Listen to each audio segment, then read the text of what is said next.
I moved back from Brazil in 2005, and I opened in my dad's garage. And luckily, I had a friend who let me borrow his mats because I didn't have any mats or a job or money.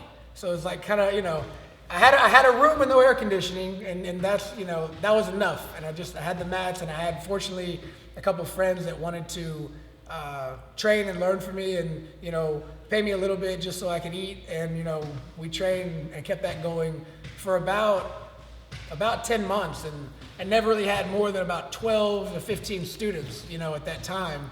And I'll never forget because my dad came to me, he's like, hey, I'm selling the house, so, you need to get like a real school now, which it was kind of time to do that anyway. And so I found another friend of mine who I had trained judo with. He had a building for lease, and it was $1,000 a month rent. And at the time, my income was about $1,000 a month. So it's kind of like do or die. I was either going to go there and be able to make it, or I wasn't going to pay rent and be kicked right out, So it was definitely took a little leap of faith, but I did it, was able to grow, and now we're here.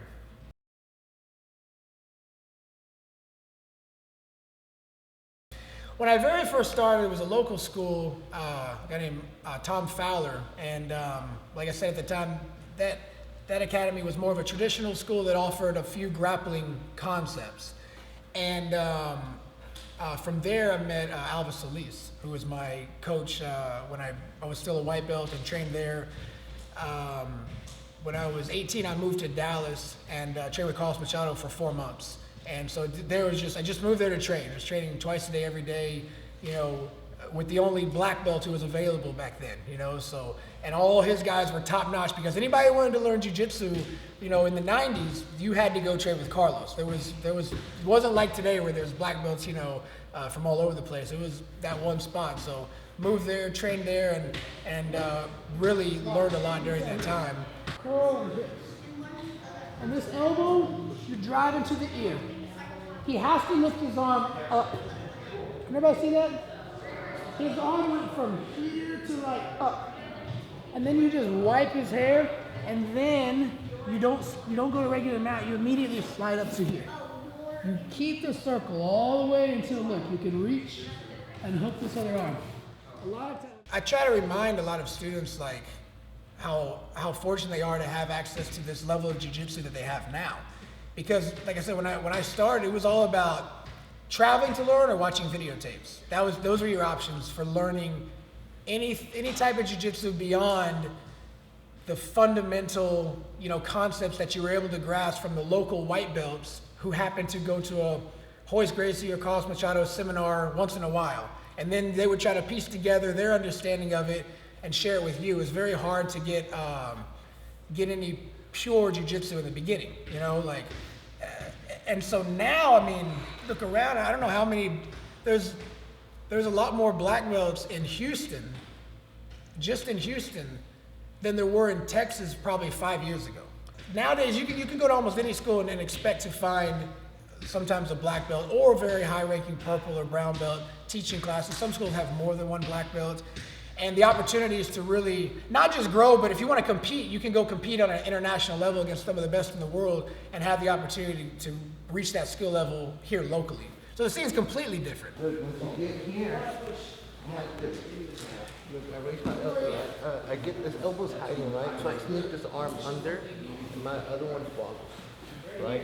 Notice I'm grabbing here. Look how I turn my hips, and I reach my arms, right? Come up, and I stack. I'm never tired of what I do, and I'm never unimpressed, and I'm always surprised, if I put it that way. I always see growth in students and new things about how jiu-jitsu can help people with their lives that is new to me. It's like a lot of times we don't put those together. We put the jiu-jitsu together with the competition or the fitness or the confidence of defending yourself, but the confidence that you can gain from this and being able to apply it to your family life, to your personal life, to your goal-oriented or business life is kind of like the real magic of what happens here.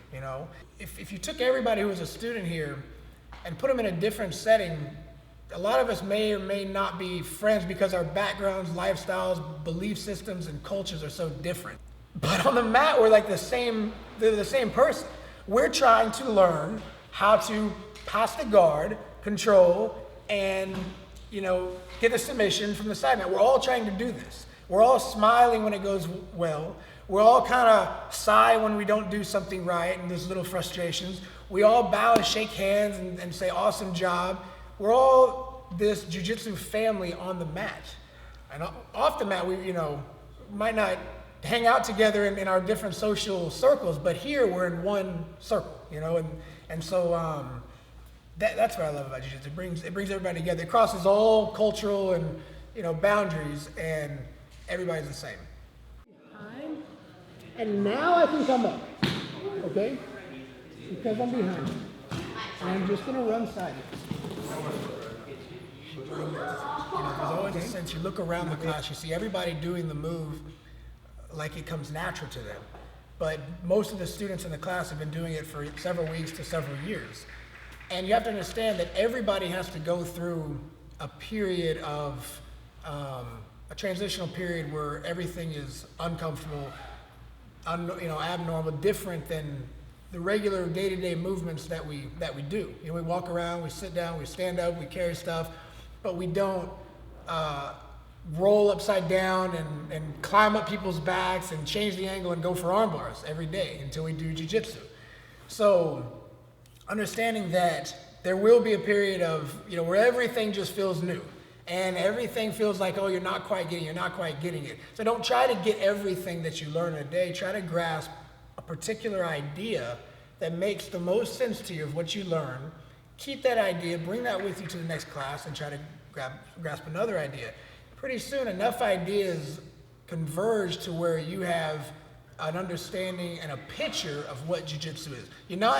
Doesn't mean you're a black belt or that you don't have more to learn, but you start getting a picture of what is good position, what is a bad position, where you want to go toward, and what you want to stay away from.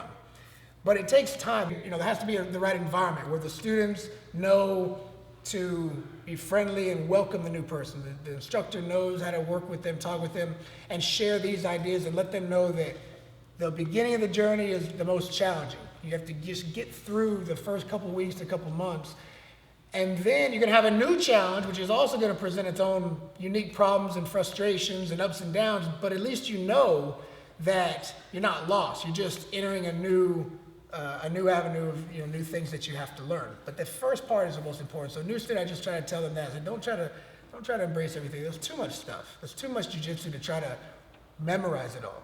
Take a concept, try to embrace that. Next time you come to class, do that. Soon enough, everything starts to come together.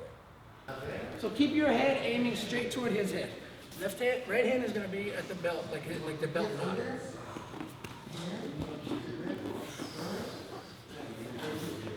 Better. Look up. Don't look away. Good. I think the most important thing to keep in mind as a new instructor is don't ever forget what it's like to be a white belt. You need to really understand what it's like to not just be a white belt, but be a white belt who has maybe had no experience with any type of team atmosphere or any type of group setting or any type of instruction of any kind. And know that the person you're coaching, you have the opportunity to change that person's life forever. That person's like at a fork in the road. They're either going to do this thing that you offer, martial arts, and potentially change their life forever and be a better person, or not. And then you don't know what they're going to do. And your job is to make sure that they take the right road. And if you don't, then you should hold yourself responsible for letting that person just go. And not everybody who's coming in is just wanting to come in and learn how to fight. People want to come in because they're looking for something for their lives, to make their lives better. And you're the person that has the opportunity to do it. That's a huge responsibility. So you got to nurture that person, make that person know that you care about them. You want them there every day to grow, learn, get better, and be amazed that, new instructors, you'll be amazed how much you will change people's lives. If you don't know it now, you will know it eventually, but remember that at the beginning when you talk to a prospective new student. And And remember what it's like to be in a scared white belt and a room full of people that can tap you out, who, whenever you say, okay, sparring time, they're going to tap you out. Make sure you comfort them, let them know that's okay. They're still in a safe place. They're welcome back, and you're going to take care of them from now until they're a black belt. One at a time, no switching, we're going to switch, we'll switch. Let's do it, all of them, come on.